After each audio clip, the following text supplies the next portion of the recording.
최단 거리로 가는 경우의 수, 장애물이 있는 경우에 어떻게 구하는지 또 학습을 해보도록 하겠습니다. 그래서 우리가 최단 거리로 가는 경우의 수를 같은 것을 포함하고 있는 수녀를 활용해서 구해주셨는데, 이제 중간에 장애물들이 있으면 그 장애물들을 피해서 우리가 루트들, 길들을 만들어 준 다음에 각각의 길을 최단 거리로 갈 수 있는 방법들이 몇 가지인가 그걸 구해가지고 더해 주셔야 됩니다. 그래서 우리 실제로 문제를 풀면서 연습을 해보시면, 자, 오른쪽 그림과 같은 도로망에서 중간에 이렇게 호수가 있습니다. 그래서 이 호수를 지나갈 수는 없고, 호수를 지나지 않고 A에서 B까지 최단 거리로 가는 방법의 수를 구해봐라. 그럼 먼저 첫 번째로 우리가 A에서 B까지 갈 수 있는 방법은 이 점을 우리가 P라고 한다면 A에서 P점을 거쳐서 B까지 이렇게 갈 수 있는 방법이 하나 가능하고, 그 다음에 우리가 이 점을 Q라고 하고 이 점을 R이라고 한다면, 제가 이제 Q하고 R을 이렇게 잡았는데 우리가 A에서 B까지 가려면 요 P하고 P를 거치는 거 말고, 그럼 이 밑에 쪽으로 가는 경우의 수는 A에서 B까지 이 밑에 쪽 길을 따라서 어떻게 가더라도 P하고 Q하고 R 중에 하나는 무조건 지나가야 됩니다. 우리가 이렇게 왔는데 여기서 Q도 안 지나고 R도 안 지나고 B로 갈 수는 없습니다. 그래서 Q하고 R을 이렇게 잡았고, 그 다음에 밑에 쪽에서 이렇게 가가지고 B로 갈 텐데 Q하고 R을 동시에 지나는 경우가 있냐?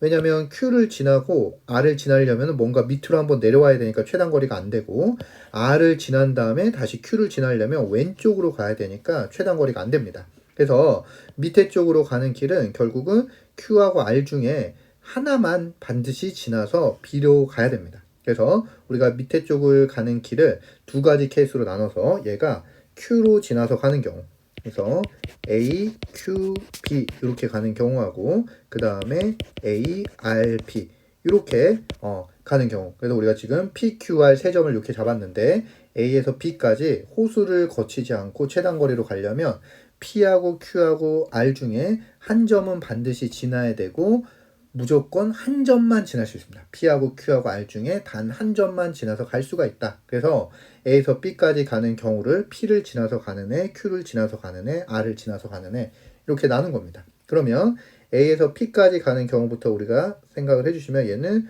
오른쪽으로 한 번, 위쪽으로 4번 이렇게 가야 되니까 A에서 B까지 가는 방법은 5팩토리얼 나누기 4팩토리얼 이렇게 되는 거고, P에서 B까지 가는 방법은 길이 하나밖에 없습니다. 그래서 곱하기 한 가지.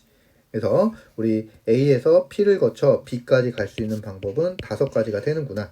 이렇게 구해 주실 수 있겠고, 그 다음에 A에서 Q를 거쳐 B까지 가는 방법은, 일단 A에서 Q로 가려면은 이게 길이 좀 끊긴 데가 있으니까 우리가 좀 차근차근 계산해 보면, 일단 여기까지 올 수 있는 방법은 한 가지. 그죠? 우리가 여기를 뭐 S라고 한다면 여기까지 올 수 있는 방법도 한 가지고, 여기서 한 칸 더 여기를 T로 간다면 A에서 T까지 올 수 있는 방법은 한 가지입니다. 그런 다음에 여기서 이제 Q를 거쳐서 갈 거냐, R을 거쳐서 갈 거니까 우리가 요 경우를 좀 더 세분화 시켜서 우리가 써보면, A에서 T를 거쳐 Q를 거쳐 B로 가는 경우, 그 다음에 A에서 T를 거쳐 R을 거쳐 B로 가는 경우, 이렇게 나눠보겠습니다. 그럼 먼저 A에서 T까지 갈 수 있는 방법은 한 가지, 그 다음에 T에서 Q까지 갈 수 있는 방법은 요렇게니까 두 가지. 그 다음에 Q에서 B까지 갈 수 있는 방법은 오른쪽으로 한 번, 위로 3번 이렇게 가야 B까지 갈 수 있으니까 4팩토리얼 나누기 3팩토리얼까지. 그래서 2 곱하기 4니까 8가지 이렇게 구해주실 수 있고, 그 다음에 A에서 T를 거쳐 R을 거쳐 B까지 가는 방법은 A에서 T까지 가는 방법이 한 가지, T에서 R까지 가는 방법도 한 가지, R에서 B까지 가는 방법도 한 가지. 그래서 요거는 딱 한 가지 방법이 이렇게 나오겠습니다. 그래서 우리가 구하고자 하는 경우의 수는 요 경우 5 더하기 8 더하기 1, 요 세 가지의 경우를 모두 더한 게 되는 거니까 얘네 세 개를 더해 주시면 총 14가지 방법이 있구나. 이렇게 계산을 해 주실 수 있습니다. 그래서 정답은 3번의 14가 되겠습니다.